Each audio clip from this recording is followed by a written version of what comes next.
Ladies and gentlemen, the Prime Minister of Jamaica, the Most Honourable Andrew Holness. And he is accompanied by the Most Honourable Mrs. Juliet Holness, Member of Parliament, East Rural St. Andrew. Kindly make them welcome.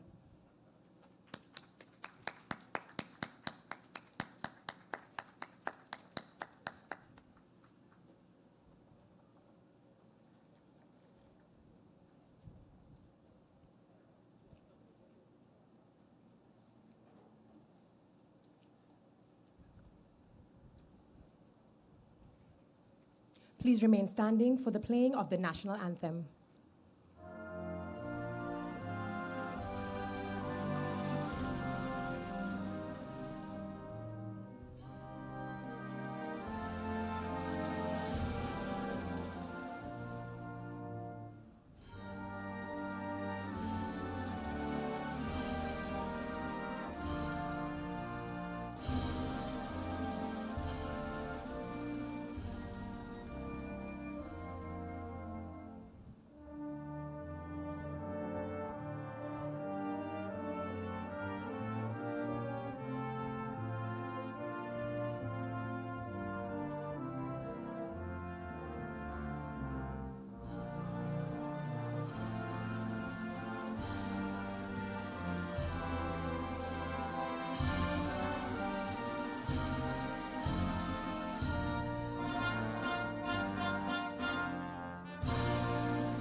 Thank you. Please be seated.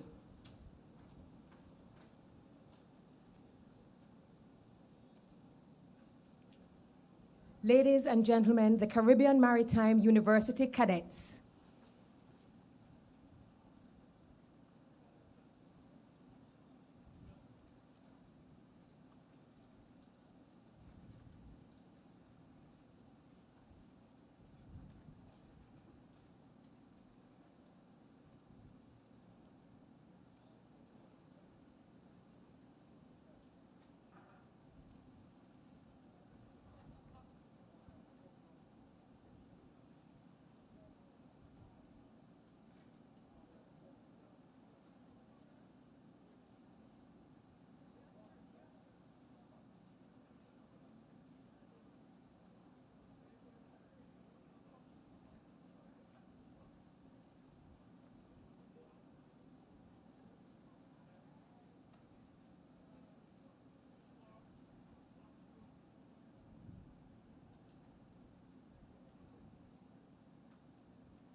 Ladies and gentlemen, the Caribbean Maritime University cadets, we just witnessed a drill display. And I know we're very small in numbers, but we can do a much better job than that. The precision, the attention to the details, thank you so very much. The Most Honourable Andrew Holness, Prime Minister. The Most Honourable Mrs. Juliet Holness, Member of Parliament, East Rural St. Andrew. The Most Honourable Professor Gordon Shirley, President and CEO, the Port Authority of Jamaica. Councillor Winston Ennis, Deputy Mayor, Kingston and St. Andrew Municipal Corporation. The Honourable Dr. Patricia Marshall Dunwell, Custos Rotolorum, St. Andrew. Mr. Alok Jan, Board Chairman, the Port Authority of Jamaica. Rumfunda Plus, Sales Manager, Caribbean Damen. Captain Yenje Mijewski. To our special groups of persons, other stakeholders within the government of Jamaica, members of the maritime and shipping industry, MAJ, KFTL, the cadets from Caribbean Maritime University, the Harbours and Port Services Department led by Captain Hopton DeLissa, representatives from Damen, executives, of course, from the Port Authority of Jamaica, crew of the Jamaica 3 vessel, friends of the media, distinguished ladies and gentlemen who are watching us via the Port Authority of Jamaica's social media platforms, good evening. Good evening, and welcome to the christening and commissioning ceremony of the very beautiful vessel that is behind us, Jamaica 3. I am Dr. Terry Carell-Reid. It is a pleasure to serve you in the capacity of host. In fact, I am excited and elated to be here for a number of reasons. Number one, for the past 17 months or so, 99% of my events that I have hosted have taken place in my dining room. I've had an orange wall behind me and I've looked at my face across the Zoom. And now it is so wonderful, even though we are small in number, to actually see a live audience. And I just want to let you know that I'm grateful for that. Number two, as we speak of the vessel Jamaica 3, I can't help but think that this is the icing on the cake. Why? Because just last week we celebrated our 59th independence, and we saw our Jamaican athletes dominate at the Olympics. Do you not agree? We saw our national colors, our national flag. We heard our anthem, and we saw the national spirit displayed for all the world to see. And finally, the reason why we are here for the christening and commissioning ceremony of the Jamaica 3 utility vessel. For those of us who are not very familiar with cruise and harbors and ports, for some of us, this might just look like a blue ship. But after doing a walkthrough yesterday, I'm here to set the tone and to set the precedence that this is a beautiful vessel. She's customized, i.e., she's unique. She's robust, powerful, adaptable, effective, efficient, productive, resilient. Does she sound like a country we know? Jamaica 3 is aptly its name. And now, as is tradition for most of us, of course, here in Jamaica, before we continue with the proceedings, we'd like to invite the Holy Spirit to take charge. At this time, I invite Mrs. Lloyd Pinnock, Senior Property Manager of PHA, to kindly do the task. Please make her welcome.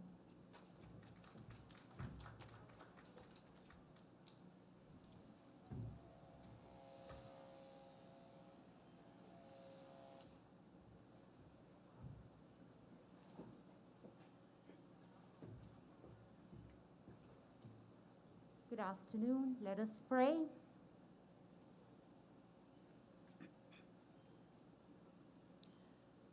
Mighty God, we thank you for today. We thank you for your presence here with us. Mighty God, it's not because we're worthy, but because of this great love that you have for us and for us as a country.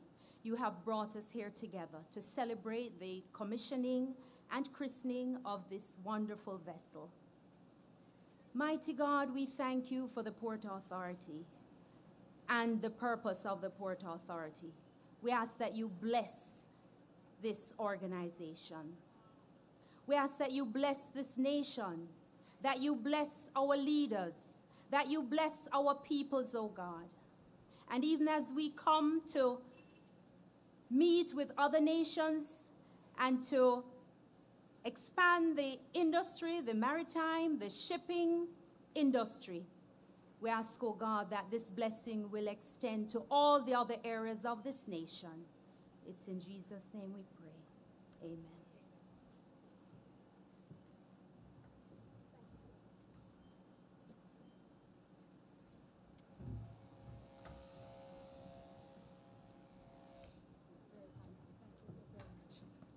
Thank you so very much. Thank you, Mrs. Pinnock. At this time, I'd like to invite the Professor, the Honourable Gordon Shirley, to kindly welcome and do the opening remarks. Please make him welcome.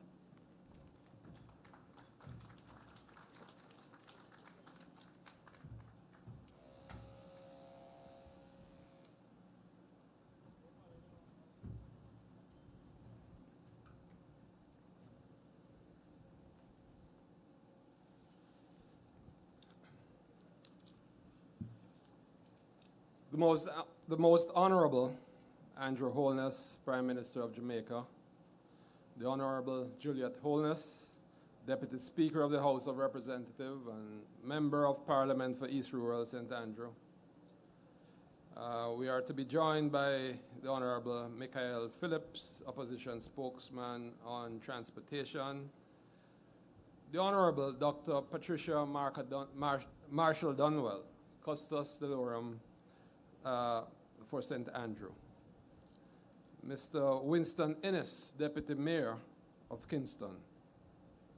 Mr. Alok Jan, our Chairman at the Port Authority of Jamaica, and the Directors of the Port Authority of Jamaica. These include Commissioner Velma Ricketts-Walker, who is also, when she's not a board member, she actually is the CEO of the Jamaica Customs Agency. Mr. Jedrzejek Mierzerski, CEO of the Kingston Freeport Terminal Limited. Professor Evan Duggan, Interim President of the Caribbean Maritime University. Other distinguished members of the maritime and shipping industry. Executives and colleagues of the Port Authority, distinguished ladies and gentlemen, good afternoon. I have the distinct pleasure of welcoming you to the Port Authority and specifically to our Harbours Department for the commissioning of the new buoy tender, the Jamaica 3, the first of its class to be deployed in the hemisphere.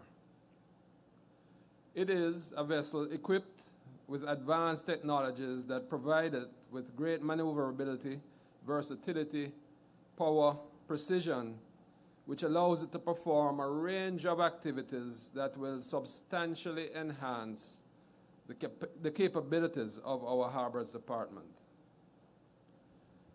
The christening of the Jamaica 3 is not an isolated occurrence and needs to be placed in context if we are to fully appreciate the importance of its addition to the expanding fleet of vessels now under the control of the Harbours Department. Actually, Prime Minister, if the full fleet were here, you wouldn't have a lot of space out there. I'm not sure if the Harbours Department is showing us how busy they are because all the vessels are out working, but we will figure it out because they're supposed to be generating revenue, right, Elva? We'll check up on it. The acquisition of the Jamaica 3 with its advanced capabilities is part of a larger program to enhance Jamaica's competitiveness in the maritime sector. This program began in earnest with the decision to enter into the concession agreement with KFTL in 2016 for the development, expansion, and upgrade of the Kingston Container Terminal. Investments have been made by the concessionaire to improve the terminal's productivity. These investments have made it possible to attract new transshipment volumes to Kingston. It is significant, Prime Minister, that the growth seemingly accelerated throughout the COVID pandemic period. Not only have transshipment volumes been increasing, but with a newly dredged channel, larger vessels are now being deployed to Kingston in growing numbers by the shipping lines. Visits are now routinely received from vessels carrying 10 to 15 20-foot equivalent units, compared to vessels carrying 3.5 thousand units prior to 2016. Larger vessels, in turn, require larger tugboats to assist in the berthing and unberthing process. In 2017, a decision was made to issue an international tender for the provision of tugboat services for Kingston. The competition among the global tug service companies reflected the growing confidence in the Port of Kingston.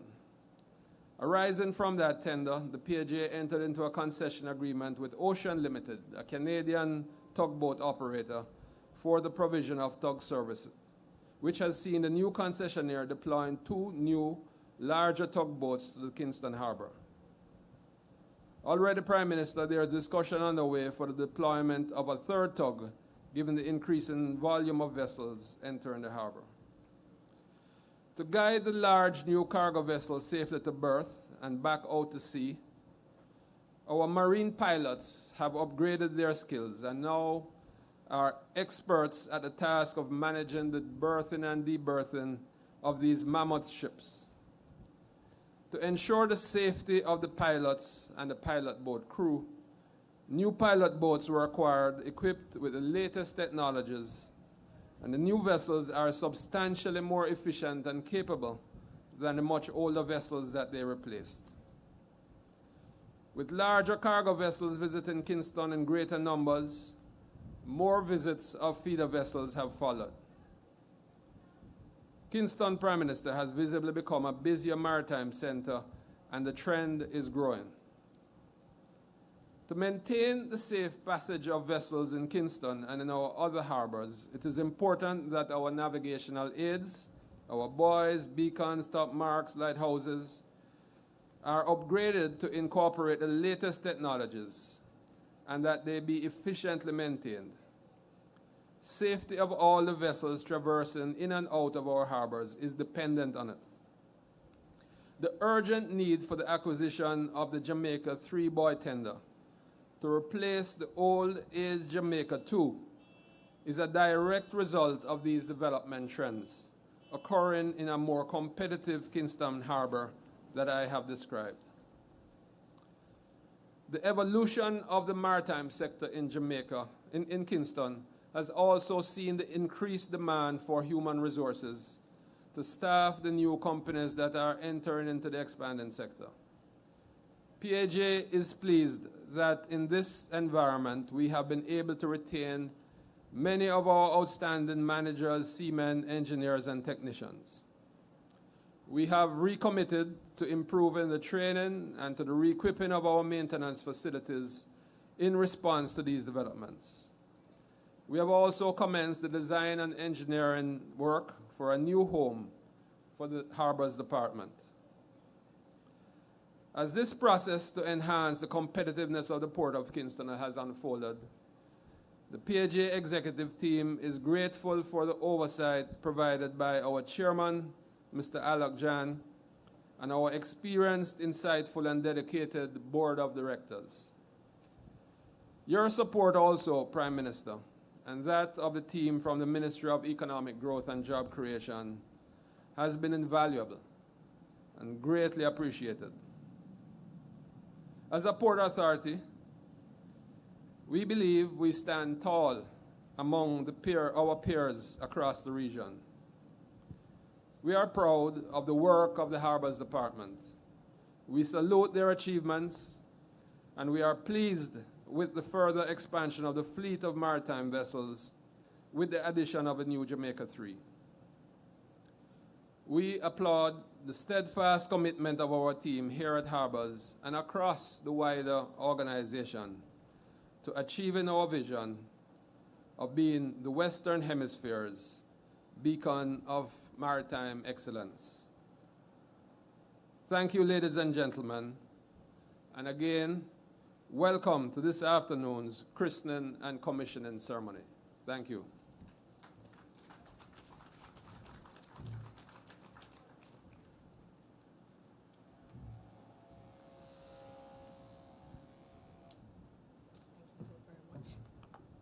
Thank you so very much, Professor the Honourable Gordon Shirley. I'm sure I speak for many persons, especially those who might be watching by the social media platforms. We're just passers-by.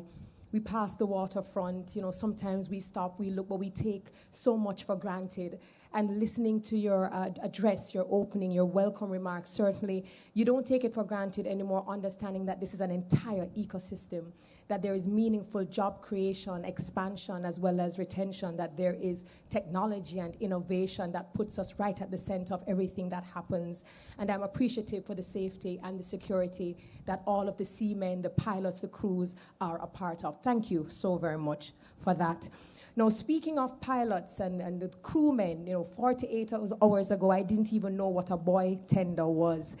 And Captain Hopeton Delissa gave me the walkthrough yesterday, really explaining to me what makes this boat absolutely special. And I told him that I wouldn't get ahead of myself and I would not divulge any of his secrets. Therefore, ladies and gentlemen, kindly put your hands together as we welcome Captain Hopeton Delissa, Harbour Master and VP Harbours and Port Services, to do the presentation on Jamaica 3. Please make him welcome.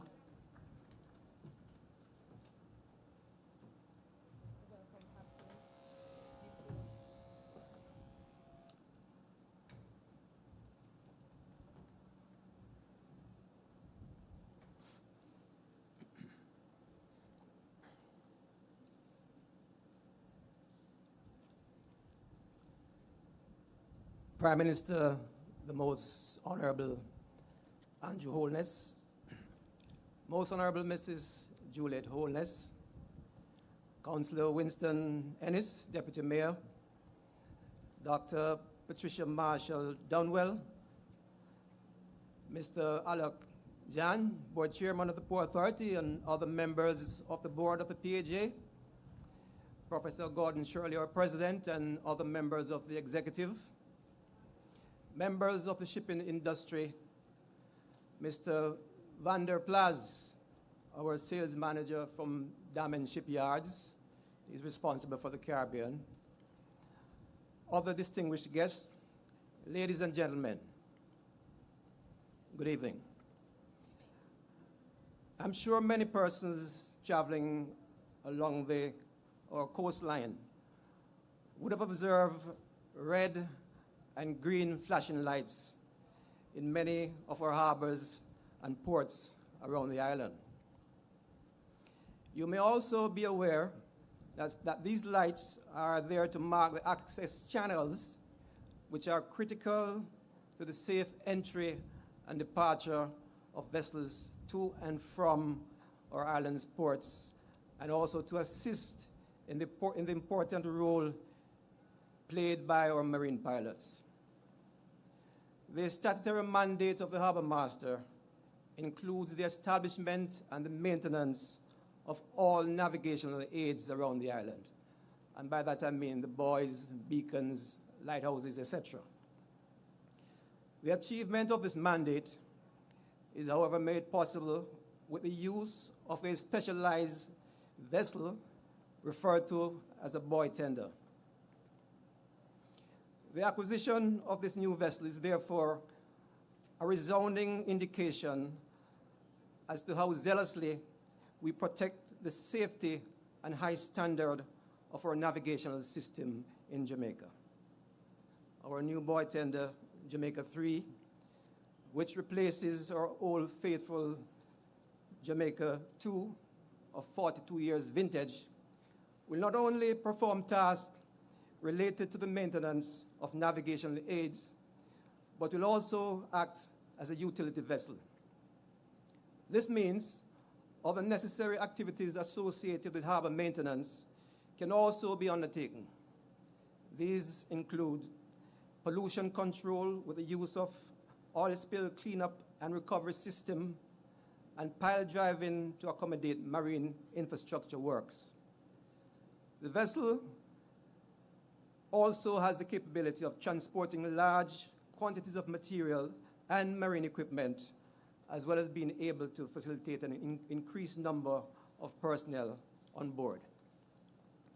The Jamaica 3 is 39 meters in length overall, which is 12 meters longer than our previous vessel. This additional capacity, along with the deck spacing of 200 square meters, affords us the opportunity for increased efficiencies in being able to complete tasks, particularly during offshore operations. The vessel's total quality management system is approved to Lloyd's Registry Quality Assurance ISO 9001-2008 standards. The buoy tender is registered with the Maritime Authority of Jamaica. Captain Stephen Spence is here with us today.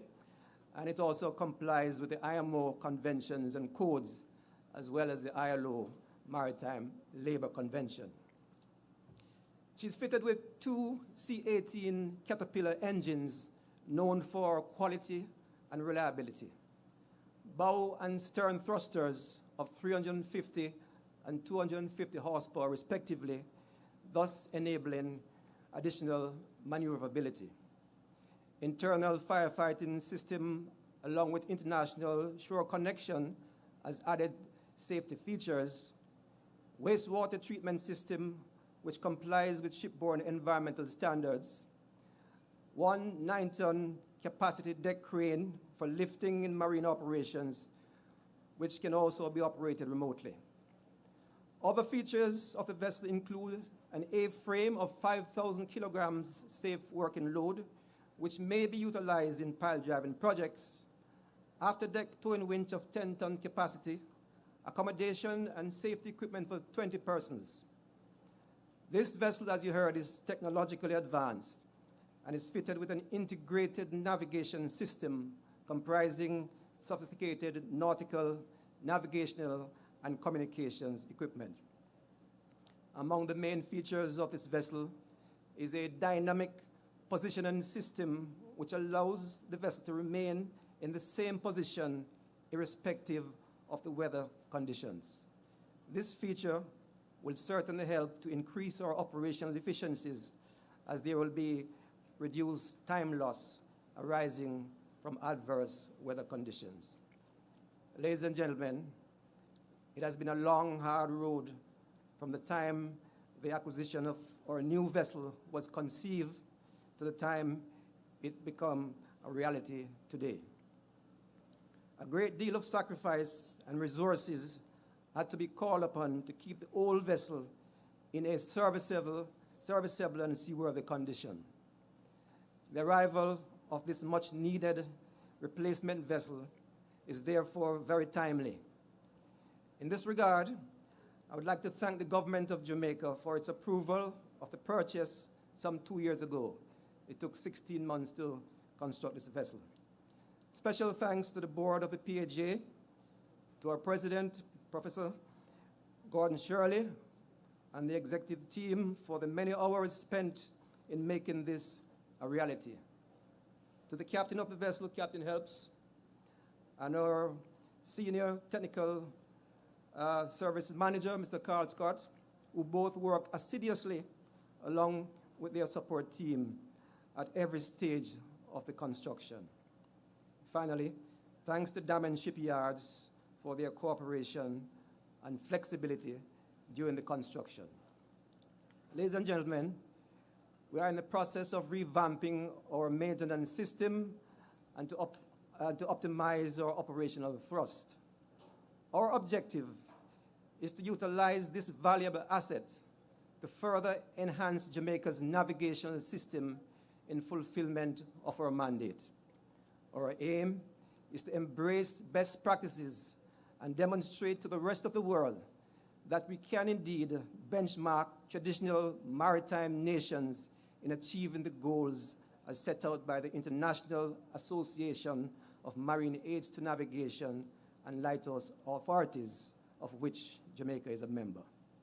To the captain and crew, we say fair winds and following seas. Thank you.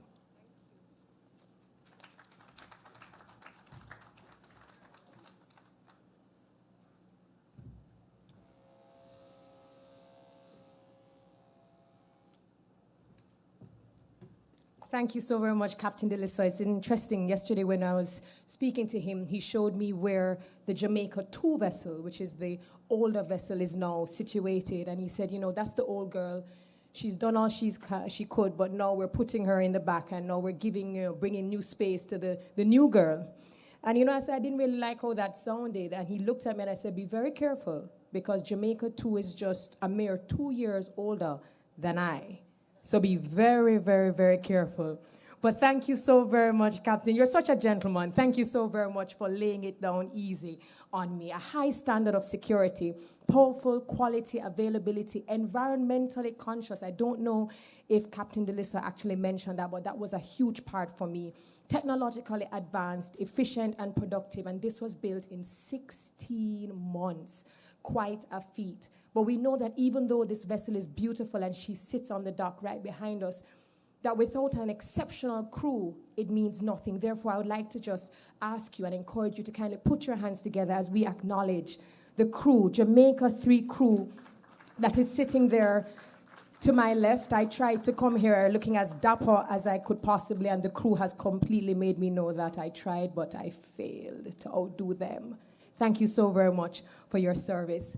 Now we're looking at a world-class vessel for a world-class country, if you ask me, which means that we have to collaborate strategically with a world-class manufacturer, wouldn't you agree? And therefore, we had no further to look than Damen Shipyard, because we were looking for the best of the best to increase and enhance our capacity and our efficiency and our customization. And therefore, we would like to invite Bombunda Plus Sales Manager, Caribbean Damen, to kindly bring his remarks. Please make him welcome.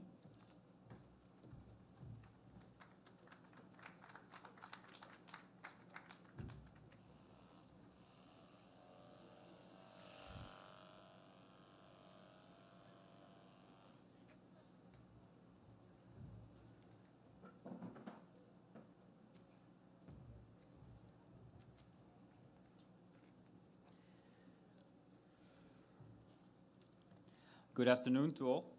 The Most Honourable Andrew Holness, Mrs. Juliet Holness, and other members of the Cabinet, members of the Senate, Councillor Ennis, Dr. Jean, Professor Shirley, board members and members of the Port Authority of Jamaica, distinguished guests and friends of the press and the media, and also CEO Gail. I must be honest in saying that this current setting feels slightly unfamiliar to me after so long of video conferences and online ceremonies, but I'm very honored and appreciative to be here standing here today. May I also take the moment to congratulate the organizing committee of organizing the current event in the current circumstances. The commissioning of any vessel carries with it a great sense of pride and stimulates a deep sense of joy to all involved. This is indeed the case today with the commissioning of the Jamaica 3 vessel. The Port Authority of Jamaica has been part of the Dame family for over 25 years now, where the professional relationship, which has been created and built upon over the years, has now resulted in yet another vessel from Dame. This new vessel adds to the current fleet of pilot vessels operating a daily service in the port of Kingston. The Jamaica Defence Force is part of the Dame family as well, as being actually a first naval unit in the Caribbean to take the leap of faith with Dame patrol vessels, and they currently still get the delivery of Dame vessels. We are just thus forever indebted to Jamaica for that choice, and we feel very proud to be her partner in their maritime activities. We do hope to anchor this partnership and will continue to provide the expected assistance when needed. An example of this commitment is the recent increase of our local team of engineers to assist in maintaining the Dame fleet that is sailing in the Jamaican waters. The actual journey of the Jamaica 3 that she had to go through to get where she is now will be, in our opinion, a good fortune for the coming future. She had to battle the consequences of the COVID pandemic, which caused yards to shut down and main supply routes to be halted or closed. But she still came forward as a winner, which leads us to believe that she can handle every situation that will be thrown at her. The Jamaica 3, being a utility vessel 3911, has been specifically designed together with the technical team of the Port Authority of Jamaica to make their buoy maintenance operation more efficient, more reliable, more durable, and above all, safer for everybody involved. On behalf of the Idame team, I would again like to extend my thanks to all involved in the extensive project. I wish the crew good health and success in the operation in the coming years, and I'm very much looking forward to be part of her endeavors. Thank you to all. Have a blessed evening. Of course, fair winds and following seas. Thanks.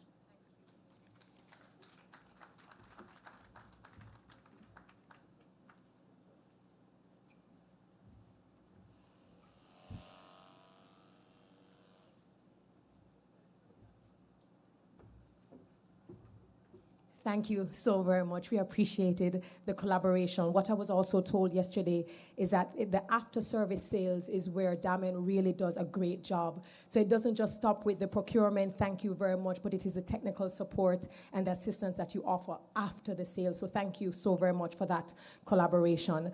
Now, earlier we heard the Professor, the Honourable Gordon Shirley, speak of a man, and we're looking at from the procurement process, the negotiations, the upgrading of the skills, the technical abilities, increasing our capacity, the quality of the industry, the safety and the security. And he mentioned that it was because of the stalwart leadership. None of this can be done without visionaries and persons who want us to do better than we are doing. And therefore, it is with my great pleasure that I invite Mr. Alok Jan, Chairman of the Port Authorities of Jamaica, to kindly bring his greetings. Please make him welcome.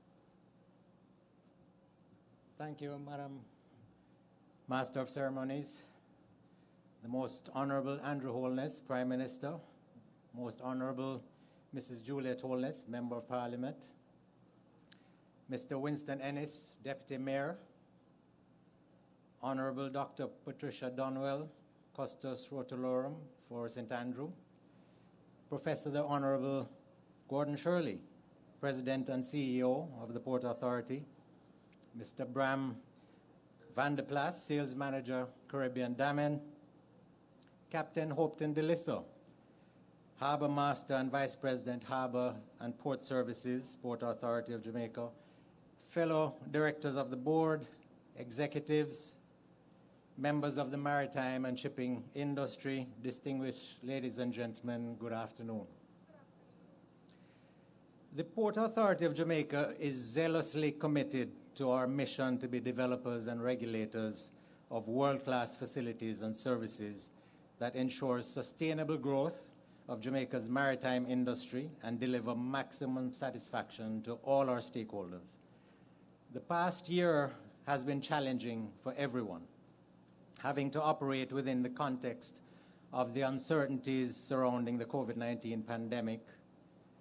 Since being appointed in October 2020, the board has committed to the delivery of enhanced stakeholder value and sustained business growth in each of our segments of operation: cargo, cruise, BPO, logistics, and maritime services, while maintaining the highest standards of governance, transparency, and accountability. Despite the challenges of the past year, the Port Authority has completed and delivered major projects in each of those areas. Today's event focuses on one of the key projects in the Harbours and Port Services area of the Authority's operations. The Harbours Department is responsible for ensuring the safe navigation of all vessels in Jamaican waters. Specifically, the work of the department ensures the safe passage of all vessels into the island's 22 port facilities, 5 cruise ports, 3 public cargo ports, and 14 private cargo ports or sufferance wharves. The acquisition of the Jamaica 3 utility vessel signals a sharp focus that the authority places on the safety and security of Jamaica's ports and waterways. Many persons within the PAJ have contributed to successfully acquiring the vessel, mastering its operations, sailing it here, and bringing it to the point where we can commission it into service today. My role this afternoon is to acknowledge and thank a number of these persons.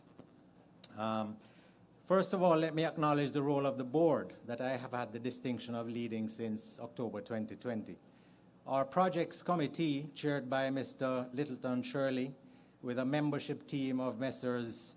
Edward Gabadon, Wayne McKenzie, and Alston Douglas, was instrumental in reviewing the project when it was being developed and in ensuring that the aggressive timeline for procurement was realized. The committee also reviewed the terms of the contract to ensure that the best interests of the authority were served. Our pilotage committee, chaired by Mr. Alton Douglas, supported by Dr. Kathy Ann Brown, ensured that the input of the pilots was obtained in developing the key specifications of the vessel. Our finance committee, chaired by Mr. Jerome Smalling, with Mark Hart as a member and Ms. Roxanne Linton as a co-opted member, was critical in reviewing the financial structure of the acquisition transaction. The committee also ensured that the PAJ did not overextend itself and, importantly, did not seek support from the government by way of guarantees in the acquisition process. While the President has already paid homage to the members of the Harbours team in his remarks, I also wish to express a special word of thanks on behalf of the board to the Harbour Master, Captain DeLissa, and his team in the Harbours Department, which we feel is the best such department in the region. I salute the managers and supervisors, and I wish to thank in particular the skilled and talented trade persons that make up this elite team. On behalf of the board, I also wish to recognize the outstanding leadership of the President, supported by his management team, as well as the entire staff complement of the Port Authority. The past year has been a test of the organization's resilience. In addition to coping with the economic fallout from the pandemic, we have had to cope with the passing of beloved members of staff and family members. The way the organization has come together to navigate all these challenges has made me very proud, and indeed, this is worthy of commendation. Finally, Prime Minister, I wish to acknowledge your role and that of the Permanent Secretary in the Ministry of Economic Growth and Job Creation for your astute leadership and guidance, which has influenced the strategic priorities of the organization. The support of the ministry and your role in particular has been critical in the implementation of PAJ's portfolio of projects, including the acquisition of the Jamaica 3. Although there may be great challenges, we also know we have great opportunities ahead. Prime Minister, I assure you that the board clearly understands your charge to us and the critical role that the Port Authority plays in the nation's economic recovery from the pandemic. We commit to delivering on your mandate, working with the same drive and commitment to excellence that have been synonymous with the Port Authority of Jamaica. Thank you for accepting our invitation to participate in this milestone occasion with us, and I look forward to your continued support as we pursue our vision to be the Western Hemisphere's beacon of maritime excellence. Thank you.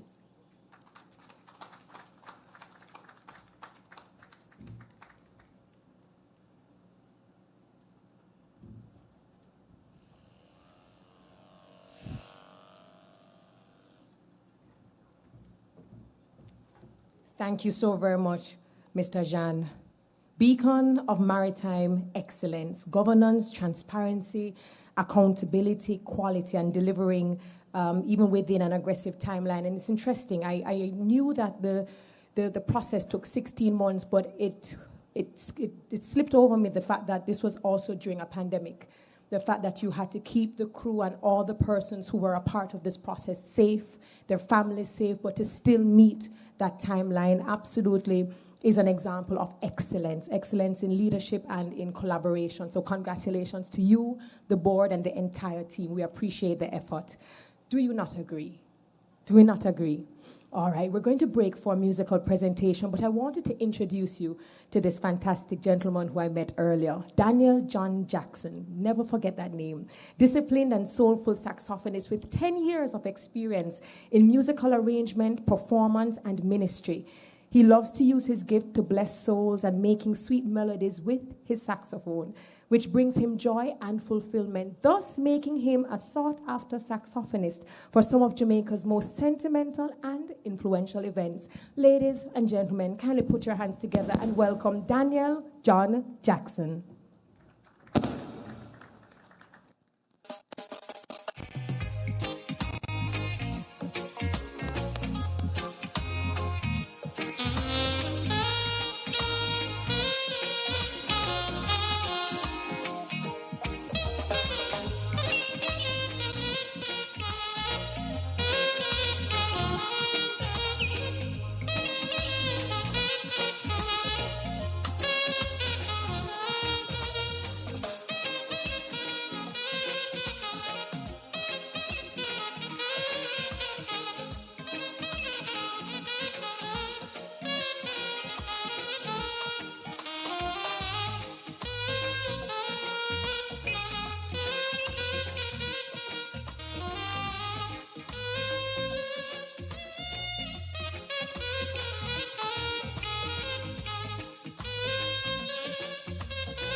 Thank you so very much, Daniel. From the toe tapping that I saw and the gentle swaying, I even saw the PM get into it a little bit. I do think we agree that the song selection was fantastic. You can't go wrong with Berries. You can't go wrong with Smile Jamaica, and you certainly can't go wrong with Michael Jackson, right? King of pop. Thank you very much, Daniel. Now, this is the time when we introduce our keynote speaker, and I've had the pleasure and the privilege of introducing him over so many different kinds of events, and it gets harder considering all of the work that he has been putting in. Over breakfast this morning, my daughter made her prayer, and she said, PM, you know, she prays that God will continue to protect us from COVID-19, the persons who she knows and the persons who she doesn't know, which is something typical that she says in all her prayers. But then she added this sentence, I kid you not. She says, and when the PM finds the cure for COVID-19, Lord, ensure that he shares it with the other countries in the world. And at the time, I laughed. I laughed because I thought it was so random, you know, where did that come from?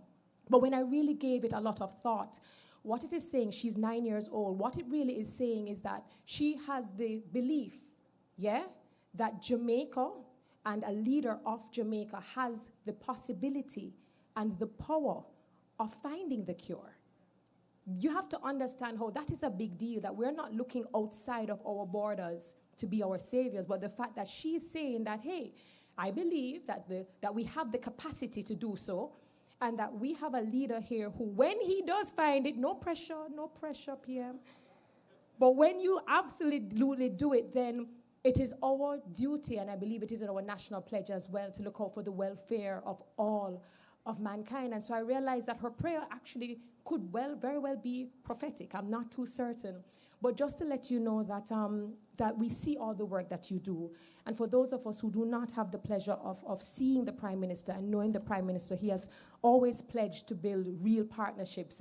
And that partnership is not just with the private sector, but with civil society, the diaspora, the opposition, international partners, because he believes that in order to achieve the vision and the goal that we have, which is prosperity for all Jamaicans, we cannot do it alone.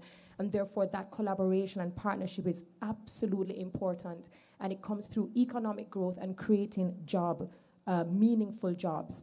And so it is a pleasure, as usual, PM, to welcome you and to honor you as a visionary, as an innovator, and as a builder. Ladies and gentlemen, our keynote speaker for this afternoon is the Prime Minister of Jamaica, the Most Honourable Andrew Holness. Please make him welcome.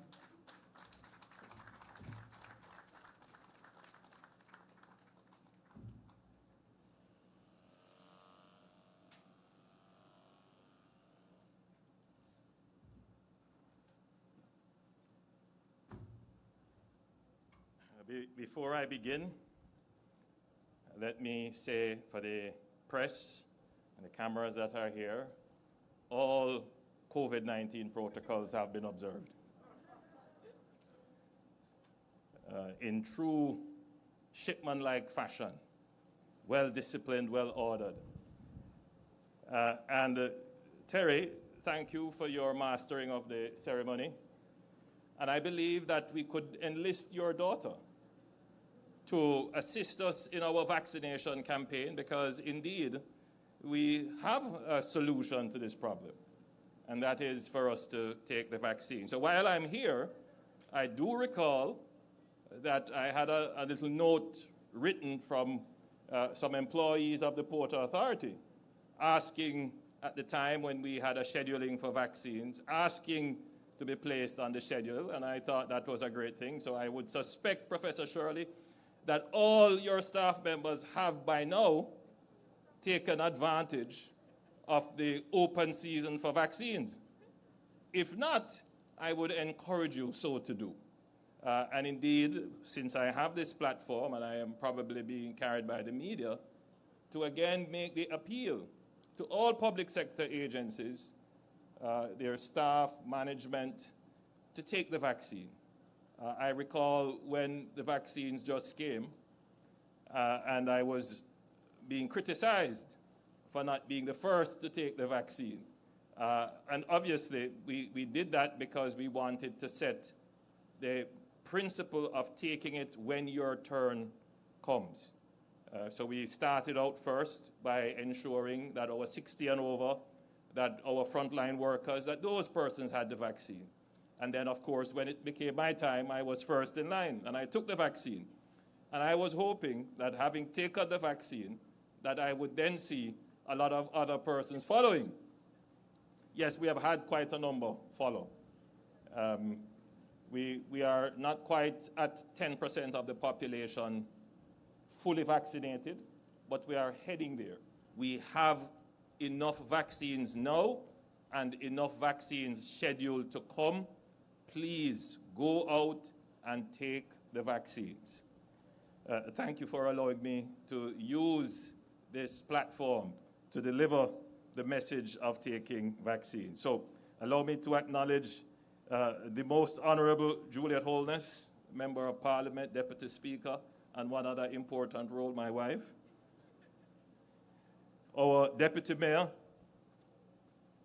Mr. Winston Ennis, our Deputy Mayor. Our Custos Rotolorum for St. Andrew, the Honourable Dr. Patricia Dunwell. Mr. Alec Jan, Chairman of the Port Authority. Professor, the Honourable Gordon Shirley, President and Chief Executive Officer of the Port Authority. Mr. Bram van der Plas, Sales Manager for Caribbean Damming. Mr. Captain Hopeton DeLissa, Harbour Master and Vice President Harbours and Port Services Division of the Port Authority of Jamaica. Members of the media, distinguished ladies and gentlemen.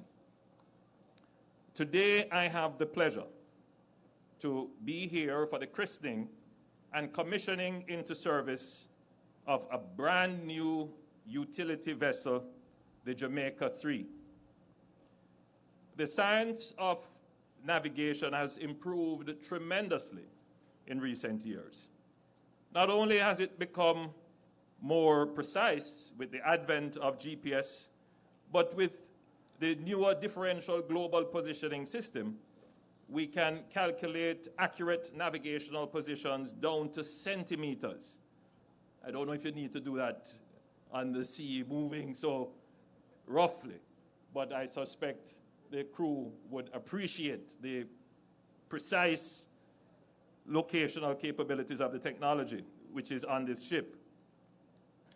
The Port Authority, with this commissioning of the Jamaica 3, will have improved capabilities with access to these newer technologies. This new vessel will be used mainly in the maintenance of navigational buoys and beacons in the ports of Jamaica. Additionally, it will be used to carry out maintenance work on the two offshore lighthouses, that is the Morant Key and the Pedro Key lighthouse, which marks the territorial limits of Jamaica's sea space and assists with maintenance of other offshore assets.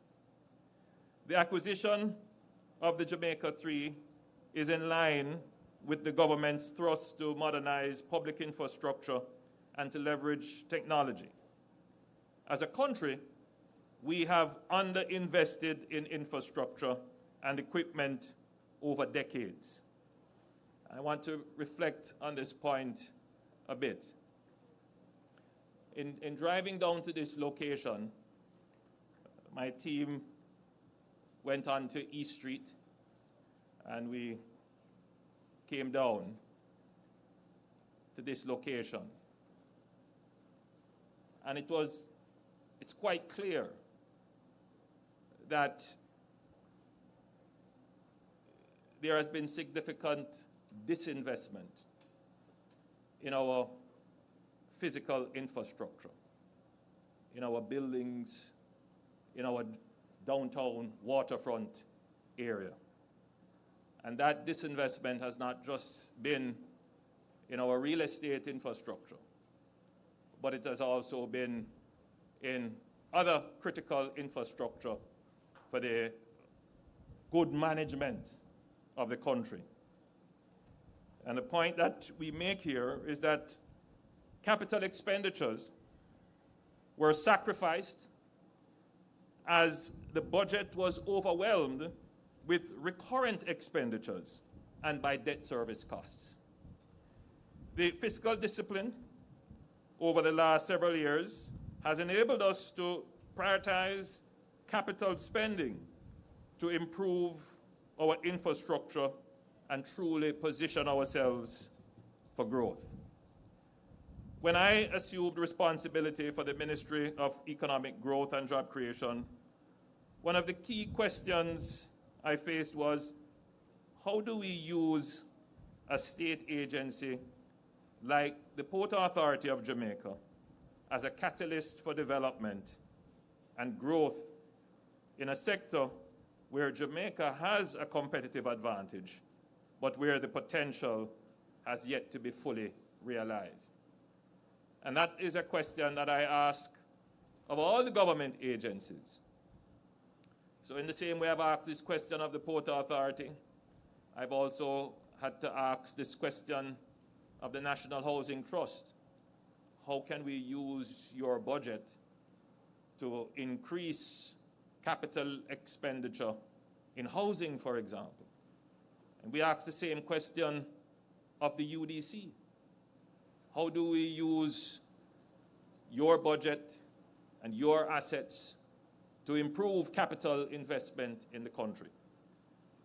I'm making this point because, you know, Terry, you are just 2 years younger, sorry to be calling out your age, than the 42-year-old Jamaica too. But the more critical point is that it has taken us 42 years to replace that asset. There are two considerations there. The first one is that we just did not have the capital budget to do it. But the second consideration is that because we didn't have the capital budget, we were trapped into recurrent expenditure to spend on maintaining that vessel to keep it seaworthy. To the point where we probably, if we had the space, we're spending the resources, so we probably would have spent 2 or 3 times over on that vessel already, but we just didn't have the accumulated capital to make the purchase. And that's a very profound point that we all should consider about what has happened to Jamaica in the last 40 years of our 59 years of independence. That we have fallen behind in many ways in terms of the disinvestment in our infrastructure.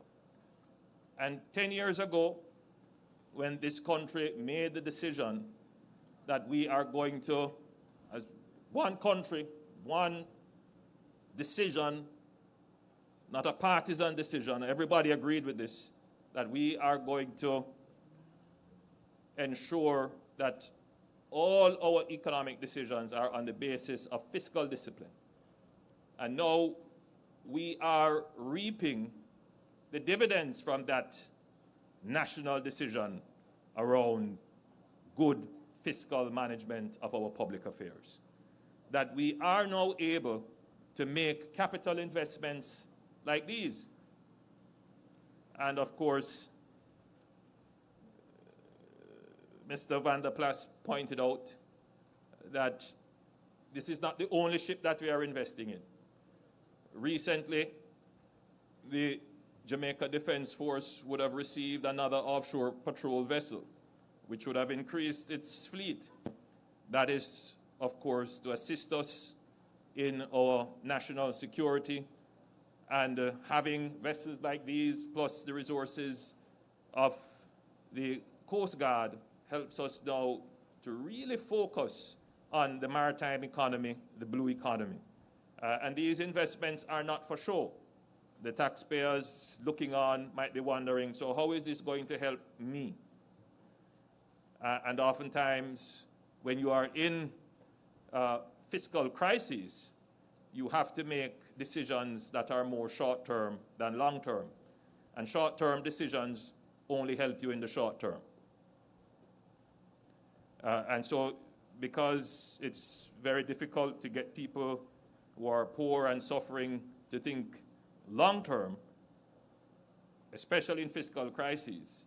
We don't get to make these kinds of decisions that will increase our potential now and in the future, that having resources like these would make possible. The Port Authority has long been an important global player in transshipment, but had seen its competitiveness decline in the first 15 years of the new century. It has also established itself as a center of cruise tourism, but growth had tapered and begun to decline.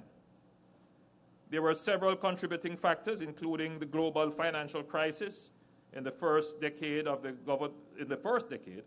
the government's debt burden, which prevented the government from providing further support to state agencies to undertake critical investments. A new approach had to be found. I felt it was important to quickly conclude the process that had been started for a long-term concession agreement for the Kingston container terminal. It was critical to attract a global player with market presence and the capacity to invest at a time when the government was constrained. So within 6 months of taking office, I placed great emphasis on ensuring that the concession agreement for the Kingston port was concluded. Time has shown that this was the right decision. With investments of over $300 million by the Kingston Container Terminal concessionaire, the terminal has been restored to a position of competitiveness. Volumes are once again growing, and it is heartening that this growth has accelerated even during the pandemic. Also, the Port Authority, freed of the day-to-day responsibilities of managing a global transshipment terminal, they now have the time and they are now able to focus on other critical developmental areas. Maritime services capacity has been renewed with the addition of new vessels with state-of-the-art capabilities, the Jamaica 3 being the case in point.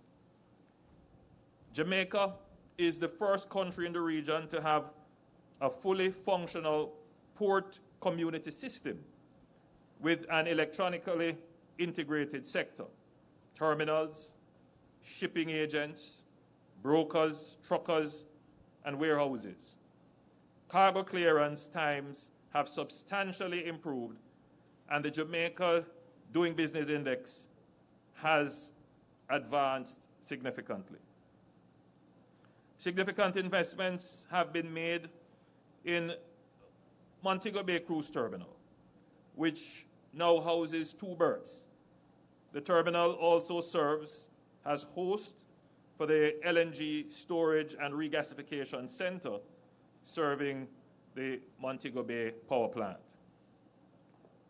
The 3 major cruise ports now house 2 terminals capable of accommodating the largest cruise vessels.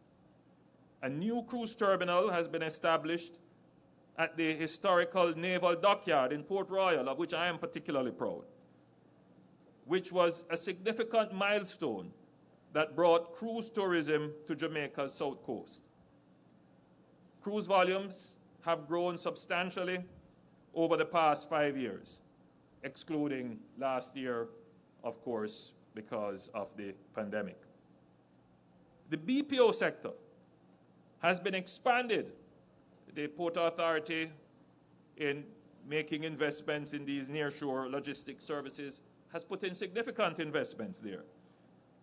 And some of those facilities are almost ready for tenanting. Now, I know the past year has been challenging for the Port Authority, particularly with the closure of cruise in March 2020. The government's strategy during the pandemic has been to continue investing and further developing our tourism product offerings. Particularly during the pandemic, we must be strategic, pragmatic, and flexible in the investments that we make to ensure our resilient recovery.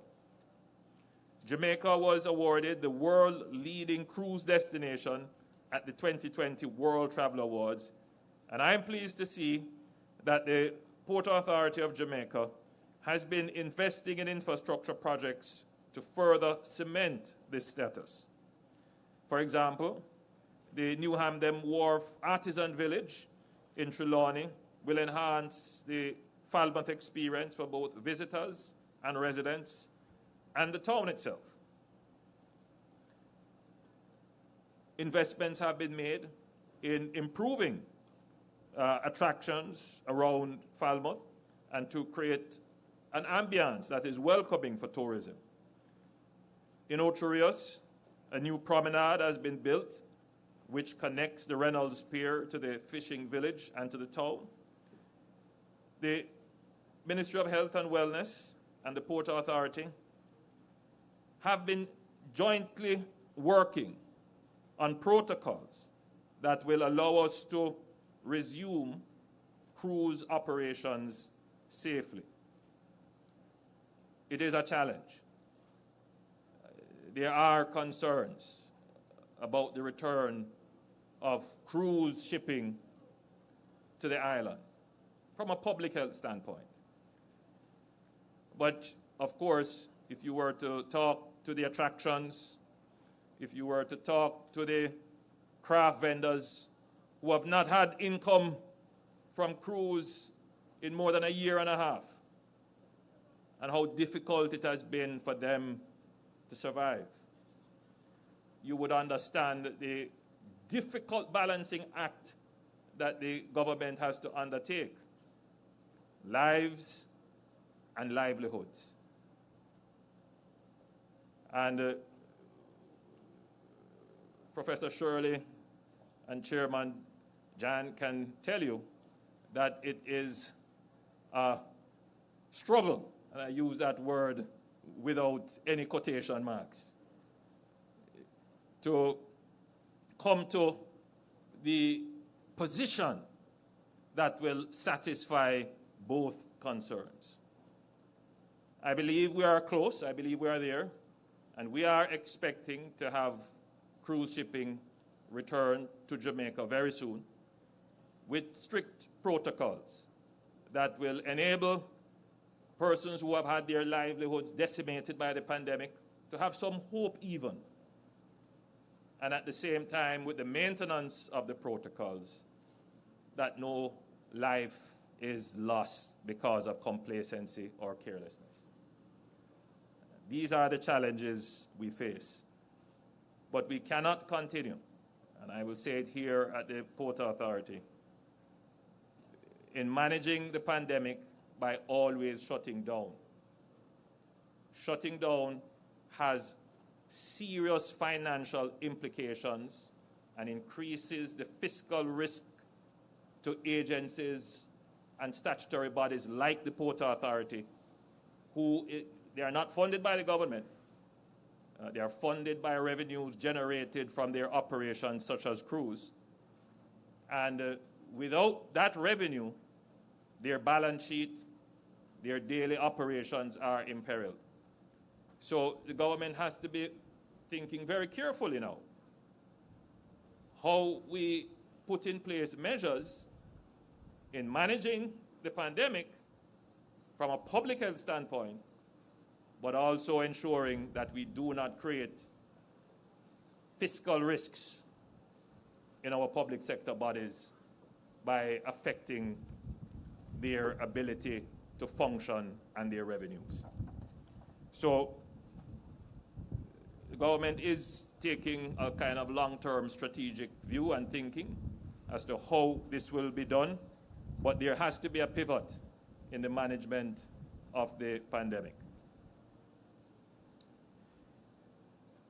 While a lot has been achieved, there is much more that needs to be done, particularly in the context of staging a stronger and faster recovery from the pandemic.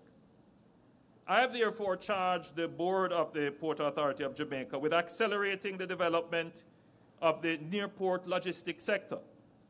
I've also directed that they catalyze further development in our port towns, like Falmouth, by developing their lands in close proximity to the port in ways that would lead to the development of a new township to serve Trelawney as an example of how we can regenerate our historic towns. You know, people see the cruise ship terminal across the harbor here at Port Royal as just an investment in a port. That's not the end all of the strategy.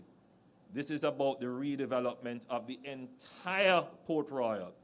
Port Royal has been an asset, a historical asset sitting down there, and we have not realized the value in it. We can realize the value and preserve the historical essence of the asset, but at the same time get the economic benefit. And that is what we have done with Port Royal. You know, unfortunately, the pandemic came on us, but it is still there, and we are still continuing our investment. When this pandemic is past, we will be in a stronger, advantageous position by having Port Royal. And we will move very quickly to do the same for Falmouth in Trelawney. We have the port there. We are investing in the port, but we are also investing in the town, and we will, in fact, create a new township right there in Falmouth. And the Port Authority will lead that. Again, unlocking the historical value of the asset of Falmouth. Finally, I have directed the board to look intently at ways of having the public participate in the ownership of segments of its operations which have been successfully de-risked. This is a complicated way to say that the Port Authority's role is a pioneer developer. It takes the risk of developing new and frontier industries, and in doing that, it de-risks the industry. So right now, investments in BPOs totally de-risked. It's a mature industry almost. People who are investing know and understand the industry.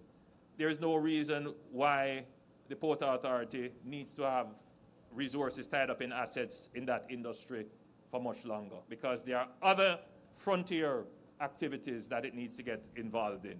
And so it can pass these assets on to our stock market or to qualified investors. And so the directive has been given that the Port Authority should seek to divest itself of some of these assets, of course, in open and transparent ways that the public can participate in and the public can own, which is in keeping with the government's other strategy of creating the ownership economy. So in particular, I have mandated the board to explore the monetization of a portion of the PAJ's investment in BPO facilities through a listing on the stock exchange. This will enable the Port Authority to generate cash to accelerate other investments. At the same time, it will provide thousands of Jamaicans the opportunity to invest in income-generating real estate assets. This is aligned to the government's policy of socializing wealth, generating opportunities to all Jamaicans through the stock exchange, as we did with Wigton and Trans-Jamaica Highway. And finally, let me say a few words about the importance of governance.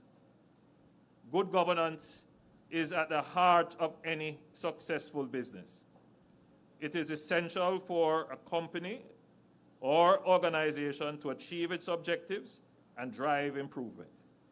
as well as to maintain legal and ethical standing in the eyes of shareholders, regulators, and the wider community. Good governance is even more important in the public sector because you're dealing with the public's money. Public sector entities, therefore, must be held to a higher standard of stewardship and accountability. The government recognizes the critical role that boards of public sector entities play and the need to have persons with competence, experience, and the highest level of integrity serving these boards. I believe that we can say this without fear of contradiction for the board of the PAJ. The board has led this organization through the difficult pandemic, has led the transformations that have been taking place, have led the sometimes very complex new projects that are coming to fruition, and they have done so without even one question ever being raised about the public administration of the Port Authority of Jamaica. And I would say that this board and the management of the PAJ is an example. And there's a good reason why, we take a lot of time in ensuring that we place the highest level of competence on the board. But when you have an organization as large, both in terms of its asset, in terms of its annual spend, but in terms of the regulatory control that it has, one small error can create major problems. So it is absolutely important that the governance of agencies like these that are macro-critical, that the highest level of competence, skill, and expertise is employed in the management of the organization. So I want to congratulate the Board of Management and staff of the Port Authority for their significant achievements during the past year, despite the challenges posed by the pandemic. Through focus on the need to keep moving forward, they continue to combine ambition and agility toward an innovative and profitable future. The Port Authority of Jamaica has truly navigated this pandemic by overcoming the challenges and seizing the opportunities. I look forward to the continued strong performance of the PAJ as we work collectively to recover stronger, faster, and better from the pandemic. I thank you.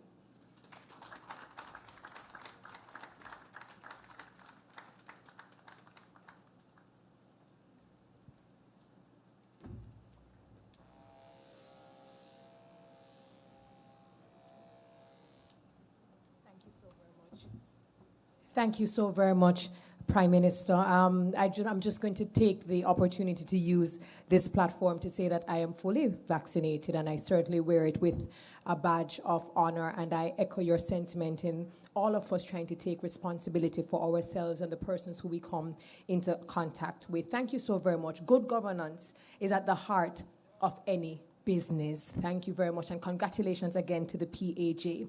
Now, as I was researching the christening, because as I said, I'm just a commoner, right? I just passed the seas, I admire the ships, but I didn't really understand the intricacies of christening ships. And I came across two particular traditions, and that is that when it comes to christening a ship, a woman is always selected for it, but not just any woman. She's well respected, a woman of accomplishment, elegance, dignity, and sophistication, certainly to reflect and match the vessel itself. The other tradition is something that was dated years before, where the Greeks used to wear olive branch wreaths around their heads. They would drink wine, and then they would pour water on the vessel. The Babylonians used to sacrifice oxen. The Turks used to sacrifice sheep. And the Vikings used to donate or offer up human blood. Now, I can assure you that we found the perfect woman for the job, and I can assure you that she will not be doing any of those traditions that used to be. But instead, we have adopted and we will continue to adopt the breaking of the bottle. At this time, I invite the Most Honourable Mrs. Juliet Holness to kindly do us the honors of christening Jamaica 3 utility vessel.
I'm going to do it in my mouth if you don't mind.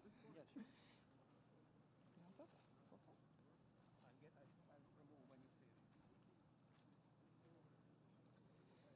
God bless this vessel, Jamaica 3, and all who may sail in her.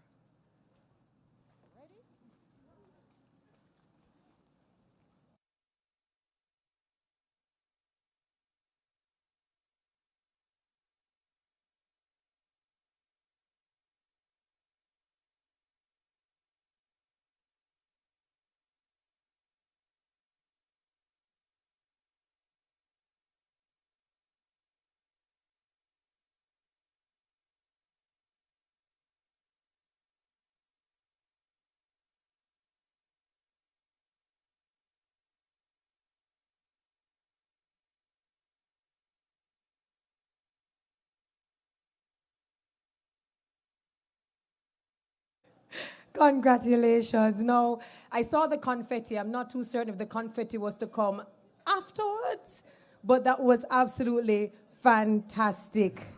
The Most Honourable Mrs. Juliet Holness showing you how it is truly done. She said she needs to use her own strength and power to do the job. And of course, this is for good fortune for those watching, wondering, why do we do that? It is for good fortune for not only the vessel, but also the passenger and the crew members when they take to sea. Thank you so very much.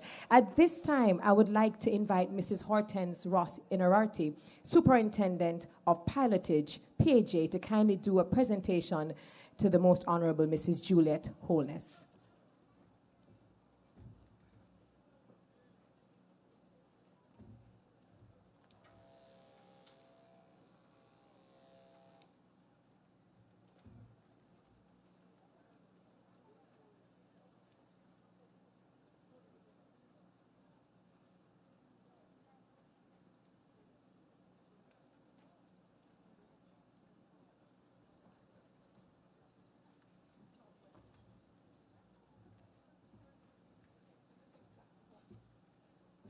To the Most Honourable Mrs. Juliet Holness, on behalf of the Board of Directors of the Port Authority, our President and CEO, Professor Gordon Shirley, the management and staff of the Port Authority of Jamaica, it is with distinct pleasure that I present to you these gifts as a token of our appreciation for you having blessed us with your presence here this afternoon. In addition, I would like to say, as a female, you have added increased significance to this ceremony, and we thank you. Thank you very much. I see you love research. I love orchids. Thank you so much.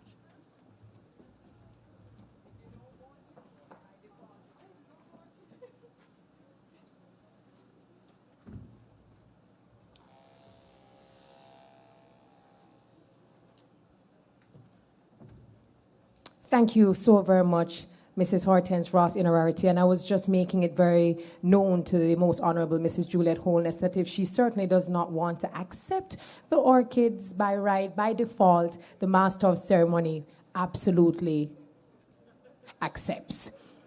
I'd like to invite Mrs. Elva Williams Richards, Senior Vice President, Finance, Corporate Planning, Information Services and Materials Management of the PAJ to kindly do the honors of presenting to the Prime Minister. Please make her welcome.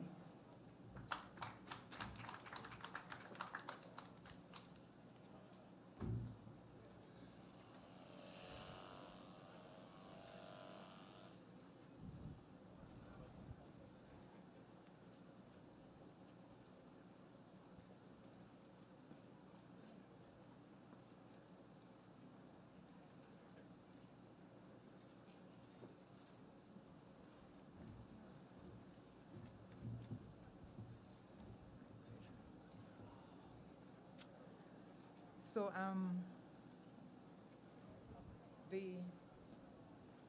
Most Honourable Andrew Holness, Prime Minister, it is my absolute pleasure to present to you, on behalf of the Port Authority of Jamaica, its management, the Board of Directors, this gift.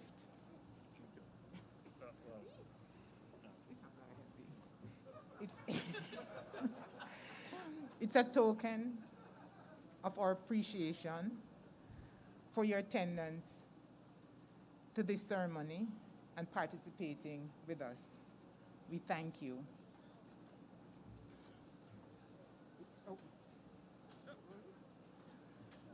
Thank you.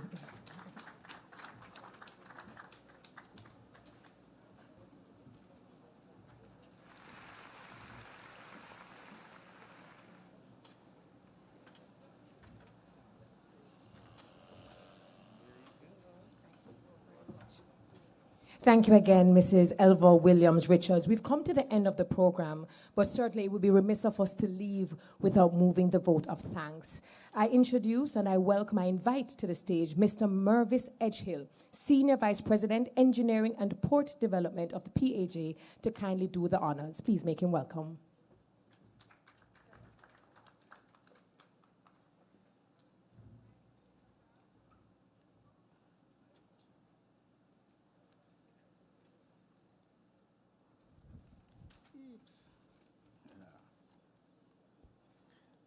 A very pleasant afternoon to you all. It is indeed a great honor for me to be called upon to give a vote of thanks on behalf of the Port Authority of Jamaica on the occasion of the Commission of Jamaica 3. This afternoon, I wish to acknowledge the presence of the following persons: the Most Honourable Andrew Holness, Prime Minister of Jamaica, and the Most Honourable Mrs. Juliet Holness, Deputy Speaker of the House and Member of Parliament for East Rural St. Andrew. Custos Rotulorum, St. Andrew, the Honourable Dr. Patricia Marshall Donwell, and Mr. Winston Ennis, Deputy Mayor, KCC. Also special note for Mr. Alok Jan, which is the Chairman of the PAJ Board, and the other board members who are here present. And of course, the Honourable Gordon Shirley, President and CEO of the PAJ. Other dignitaries, ladies and gentlemen, according to St. Ambrose, who lived many years ago, part of the 4th century, no duty is more urgent than that of returning thanks. So I'm delighted to have been given the pleasant duty of delivering the words of thanks this afternoon. I will start first with, I must say, a big thank you to our Prime Minister, Prime Minister Andrew Holness, for his keynote address, in which you emphasize the need for modernizing of the infrastructure and development of capital projects that enhance growth. You also emphasize the need for good governance. Prime Minister, I hear you loudly, and we accept the challenge.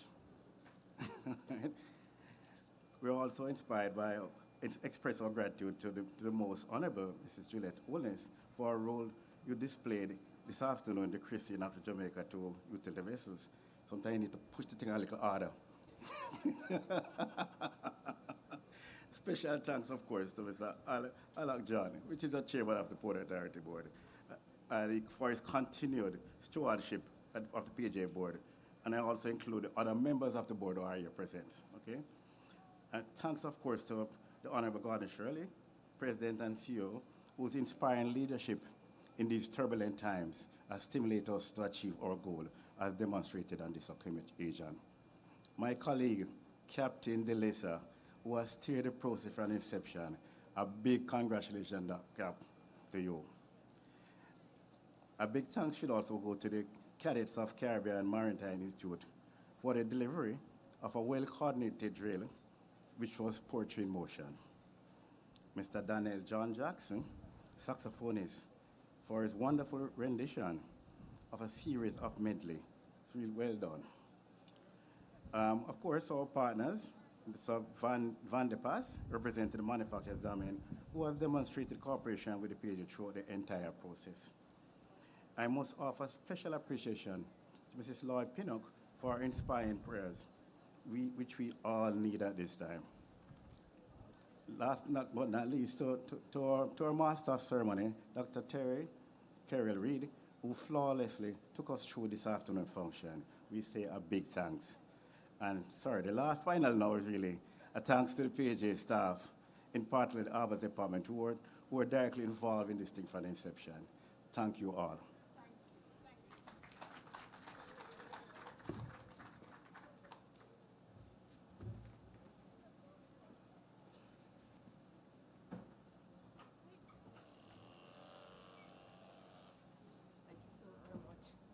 Thank you so very much for that. So we have come, we've seen, we've broken the bottle eventually, we popped the confetti, and certainly now it's the time to see the actual beauty that is now. Because we are, of course, observing all protocols, we're going to invite the official party, which comprises of the Most Honourable Andrew Holness, our Prime Minister, the Most Honourable Mrs. Juliet Holness, the Most Honourable Professor Gordon Shirley, as well as Mr. Alan Jean, Board Chairman of the Port Authority of Jamaica, to have the first official tour, and they will be toured with the help of Captain Helps. Therefore, we invite those members to kindly make their way. The crew, the Jamaica 3 crew, is already aboard the vessel, and we will have that first official tour of the vessel right now. Afterwards, if there's anyone else who would like to have a tour of the vessel, we will have the Chief Officer, Dino Campbell, who will assist with that tour right afterwards. Do enjoy.